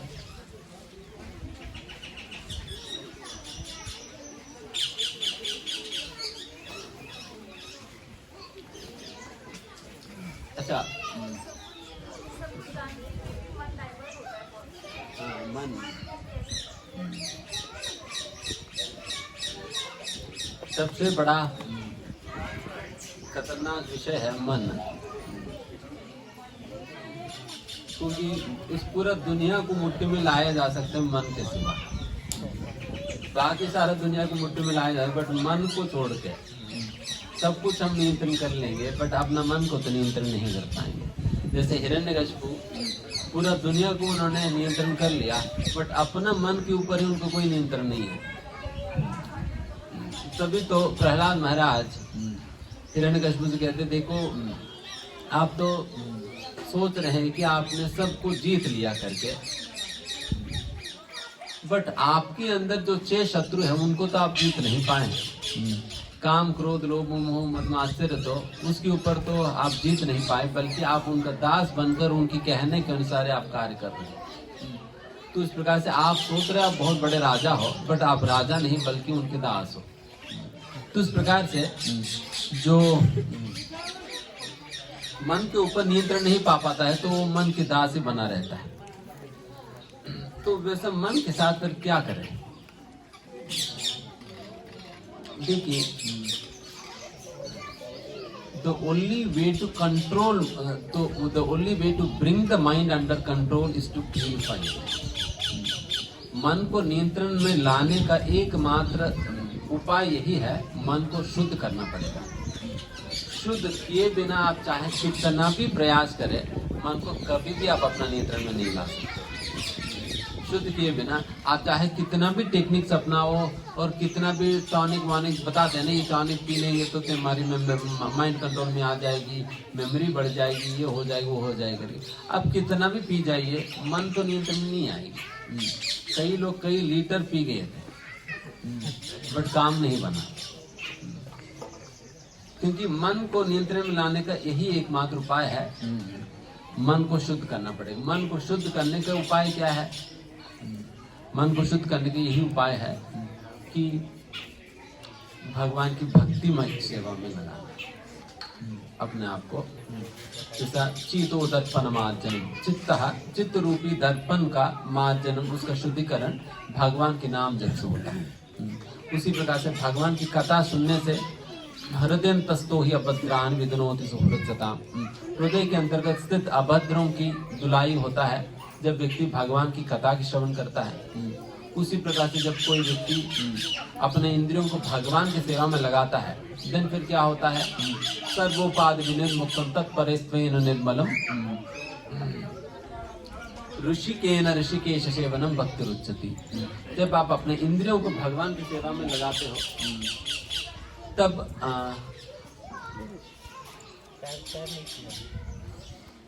जब इंद्रियों को भगवान की सेवा में लगाते हैं तो फिर हम आपके सारे इंद्रियां निर्मल होने लगती है, शुद्ध होने लगती है। तो इस प्रकार से जब तक व्यक्ति अपने आप को इस प्रकार की कार्यों में नहीं लगाएगा, फिर शुद्धिकरण नहीं हो तो इम्पॉसिबल है। आप चाहे कितना भी प्रयास करो, कितना भी मेडिटेशन कर लो ना, ये तो इम्पॉसिबल है, मन को नियंत्रण नहीं कर पाएंगे। Because the only way to purify mind is the only way to control mind is to purify. तो यही बात हमें हमेशा स्मरण रखना होगा,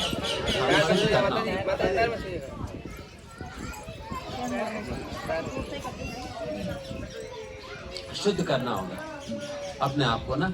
अपने आप को शुद्ध करने के लिए अब हम अपने सारे इंद्रियों को, ऋषि का मतलब हमारे इंद्रिय है, हमारे इंद्रियों को ऋषि का कहा जाता है। इसलिए भगवान के नाम है ऋषिकेश। ऋषिकेश मतलब जो इंद्रियों के स्वामी है उन्हें ऋषिकेश कहा जाता है। एंड वैसा इंद्रियों के स्वामी आपका इंद्रियों का नियंत्रण करेगा, आपके इंद्रियों का नियंत्रण करेगा। वो कब करेंगे? जब वो शुद्ध होंगे। वो शुद्ध होंगे देन फिर नियंत्रण में रखेंगे। इसलिए हमें अपने आप को, अपने सारे इंद्रियों को भगवान की सेवा में लगाना चाहिए। जैसा ये अम्बरीश महाराज कहते हैं कि वाचाम से वैकुंठ गुणानुवर्णन, अपना मुंह को भगवान की गुणों का वर्णन करने में या भगवान के नाम लेने में लगानी चाहिए। उसी प्रकार से करो मंदिर मार्जन आदिशु, जैसा अपना हाथों को भगवान की मंदिर की साफ सफाई करने में लगानी चाहिए और अपना पैरों को तीर्थ यात्रा में चलने के लिए लगानी चाहिए। और उसी प्रकार से हम अपने और क्या रहे, अपने आंखों को भगवान के दर्शन करने में लगानी चाहिए, अपने कान को भगवान की नाम सुनने में और अपने कथा श्रवण करने में लगानी चाहिए। तो इस प्रकार से इन सारे इंद्रियों को भगवान सेवा में लगानी चाहिए। इन सारे इंद्रियों में सबसे प्रधान इंद्रिय है जिह्वा, इसलिए जिह्वा से शुरू होता है। रूप गोस्वामी कहते इसी के विषय में कि अतः श्री कृष्ण नामादन भवित ग्राही इंद्रिय ही सेवोन्मुखो ही जिह्वादो।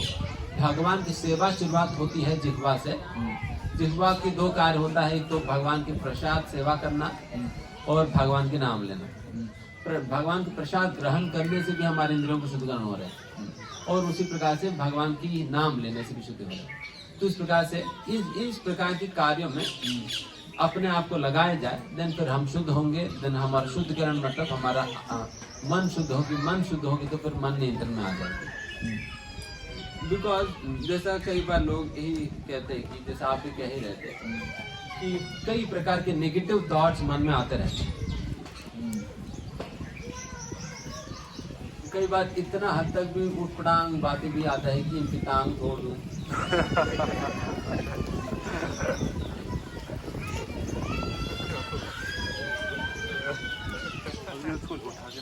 तो इस प्रकार से कई प्रकार की गलत प्रकार की विचार हमारे मन में आने लगती है। तो उन सारे विचार को देखिए, मन का काम ही है विचार, क्योंकि मन को विचारों से आपको रोक नहीं सकते। कैसे रोक पाओगे? तो संभव ही नहीं है। मन को विचार करने से तो रोक नहीं पाओगे। क्या बंदर को बिठा कर क्लास दे पाओगे? बंदर को बिठाकर क्लास नहीं दे पाएंगे, बंदर तो घूमता ही रहेगा। तो उसी प्रकार से मन तो चंचल ही है, वो तो घूमता रहेगा। बट केवल हम इतने इंश्योर करनी चाहिए, वो घूमे कोई दिक्कत नहीं, बट अच्छे चीजों में घूमते रहे। अच्छे चीजों में घूमते रहे। इसलिए हम बच्चे तो खेलते ही रहेंगे, क्या कर सकते हैं आप, उन्हें बिठा कर पकड़ कर नहीं बिठा सकते हो, बट वो जब खेलते वक्त वो ऐसा खेल में उनको लगा देनी चाहिए जिससे वो कंस्ट्रक्टिव प्रकार की खेल हो जाए।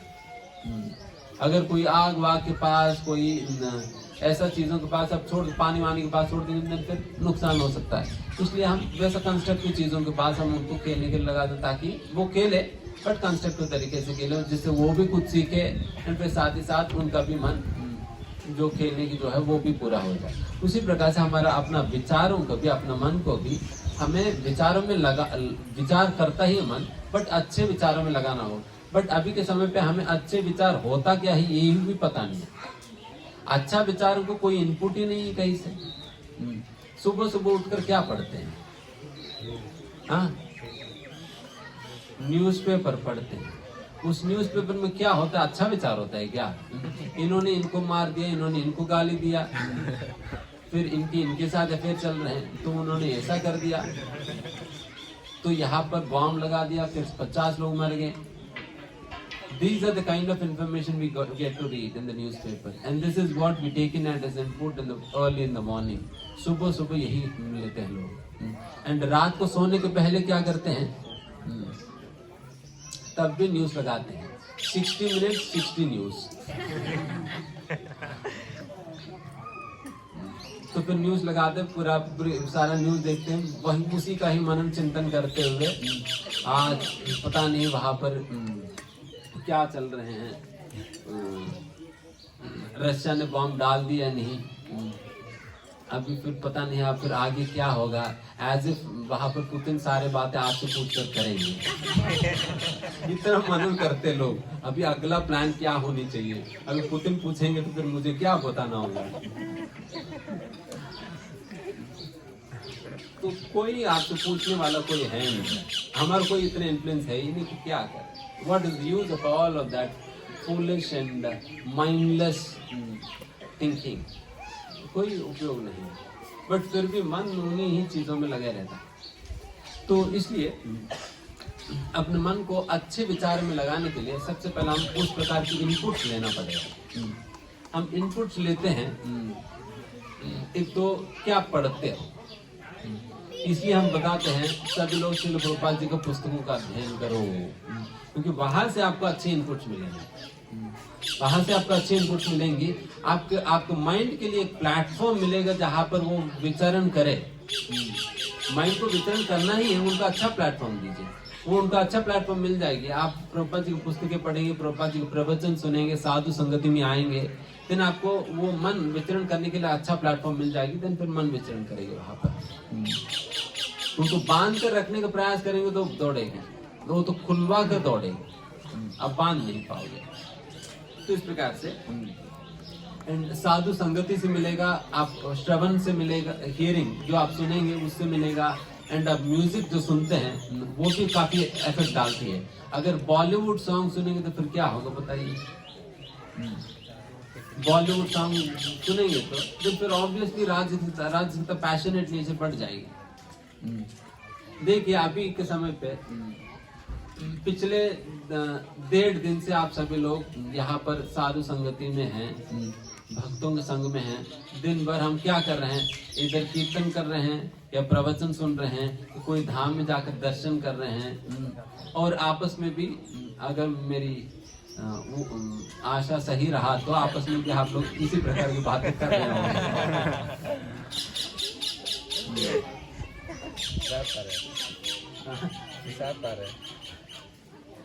और प्रसाद पा रहे हैं, तो यही तो हो रहे हैं, प्रसाद पा रहे कि नहीं तो प्रसाद का चिंतन कर रहे हैं, जैसे अभी सभी लोग कर रहे हैं प्रसाद का चिंतन।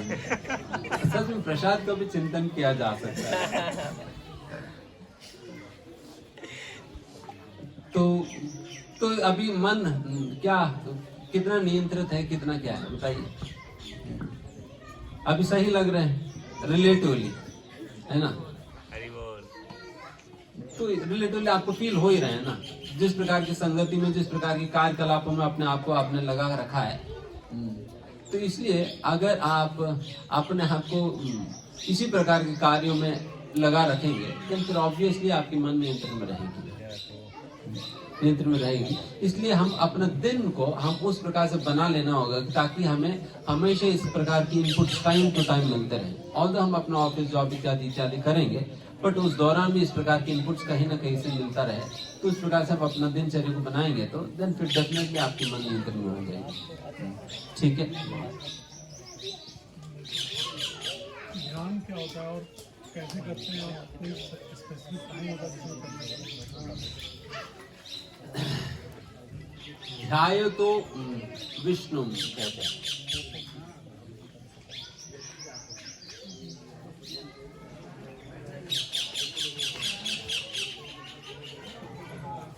ध्यान किया जाता है विष्णु का,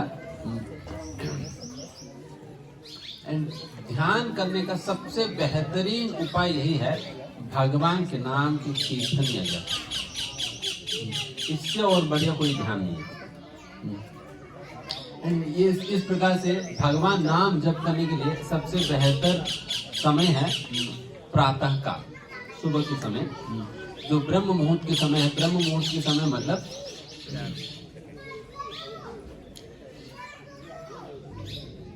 मतलब मुहूर्त मतलब एक पर्टिकुलर समय होता है, अराउंड 90 मिनट के ऐसा कुछ समय होता है।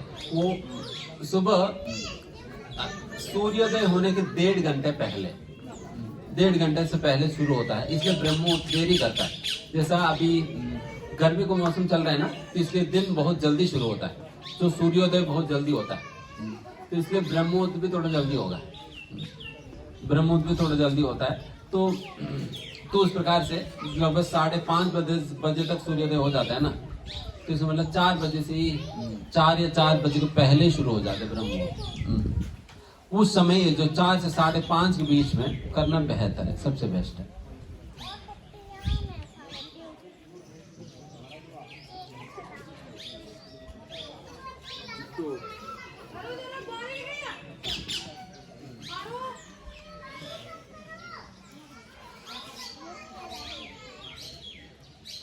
तो आप अभी पुनः जाने के बाद आप अपना दिनचर्या ऐसा बनाइए जिससे आप अपने आप को इस प्रकार की कार्यकलापों में you will have some input from all of these things. कुछ आप अपना जीवन में प्रोपादिक पुस्तकों का अध्ययन ऐड करिए ताकि आपको टाइम टू टाइम उस प्रकार की इनपुट प्रोपादिक पुस्तकों से मिले। एंड फिर उसी प्रकार से साधु संगति का भी कुछ प्रोविजन रखिए। साधु संगति का प्रोविजन मतलब हफ्ते में संडे को एक दिन इस प्रकार से ऑफलाइन क्लासेस होता है मंदिर में, एंड या नहीं, एंड उसके साथ साथ जो हफ्ते के बीच में भी ट्यूसडे एंड थर्सडे को भगवत भागवत क्लासेस होते हैं, तो वो तो ऑनलाइन होता है, वो अटेंड कर सकते हैं। उस प्रकार से अपने आप को इस प्रकार की श्रवण में, हियरिंग में लगाएंगे तो देन फिर कुछ इनपुट जाएगी। नहीं तो देखिए कम से कम कुछ तो न्यूट्रलाइज होगी ना, नहीं तो फिर क्या होता है देखो कि सुबह से लेकर रात तक तो 24 घंटे हम उसी प्रकार की बातें और उसी प्रकार की सारी चीजें हम सुनते रहते हैं। हमेशा सभी लोग इसी प्रकार की बातें कहते हैं कि इकोनॉमिकल डेवलपमेंट कैसे करना है, अपना धन की वृद्धि कैसे करना है, आप शेयर मार्केट में कैसे पैसा लगाओगे, म्यूचुअल फंड में कैसे पैसा लगाओगे। अरे इनको 5 लाख रुपए तनख्वाह मिल रहे हैं, मुझे तो 3 लाख ही मिल रहे हैं, मैं 3 लाख में कैसे घर चला सकता हूँ, 3 लाख महीने घर कैसे चला सकता हूँ, कितना गरीबी है। कई लोग ऐसे ही आते हैं, सच बता रहे हैं, सच बता रहे हैं, कई लोग ऐसे ही सोचते हैं घर की गुजारा नहीं हो पा रहे कोई भी, तो क्या सैलरी तो इतने ही सैलरी मिल पा रहे हैं। बेचारे कई लोग हैं जो 10-15 हजार में भी घर की गुजारा चला रहे हैं, बट यहाँ पर तो लाखों रुपए भी कम पड़ जा रहे हैं। बिकॉज ऐसा कॉम्प्लिकेटेड लाइफ लोगों ने बना लिया ना कि बहुत मुश्किल हो जाता है, बहुत मुश्किल हो जाता है, क्योंकि सिविलाइजेशन ऐसा बन गया है कि पैसा कमाओ और पैसा खर्च करो, और पैसा खर्च करने की इतना आदत डाल दिया जाता है कि उतना पैसा को कमाने के लिए बहुत ज्यादा मेहनत करना पड़ता है। एक्चुअली इसी बेसिस पर पूरा अमेरिकन सिविलाइजेशन एक्चुअली इसी बेसिस पर बनाई गई थी एंड उसी का इमिटेशन करते हुए अभी बाकी सारे सिविलाइजेशन उसी प्रकार से बन रहे हैं। इसी को कंज्यूमरिज्म कहते हैं। कंज्यूमरिज्म कहते हैं। कंज्यूमरिज्म मतलब लोगों को शॉपिंग करने की इतना आदत डाल दिया अमेरिका में कि इतने चीजें ऑफर कर देते हैं कि देखो, मतलब आप डेबिट कार्ड में खरीद सकते हो, क्रेडिट कार्ड में खरीद सकते हो, पैसा देने की जरूरत नहीं है, आप पैसा मत ही दो, बस कार्ड दो, आप तनख्वाह लगा दो, आपको लोन मिल जाएगी, ये करके वो करके फिर पूरा खरीदवा देते। जब लोगों को जब हाथ से पैसा निकलता है तो फिर लोगों को लगता है ना, अगर पैसा निकल रहा है तो कम खरीदो करके। जब कार्ड ही जाते फिर लोगों को लगता ही नहीं कि अरे कार्ड ही तो जा रहे हैं, हमारा पैसा तो नहीं जा रहा है।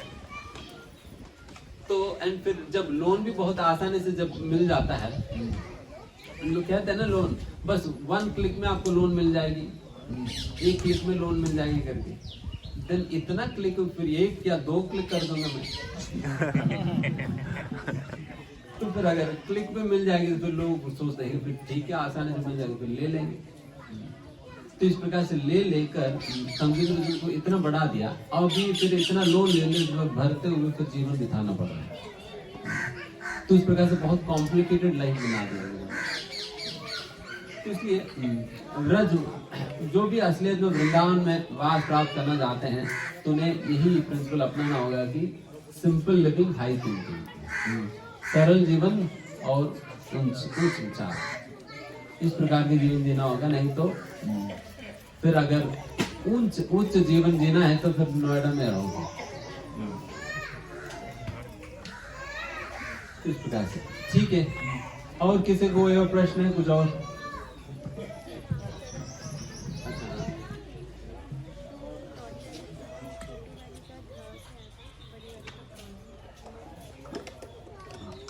बोलिए क्या करिए आप?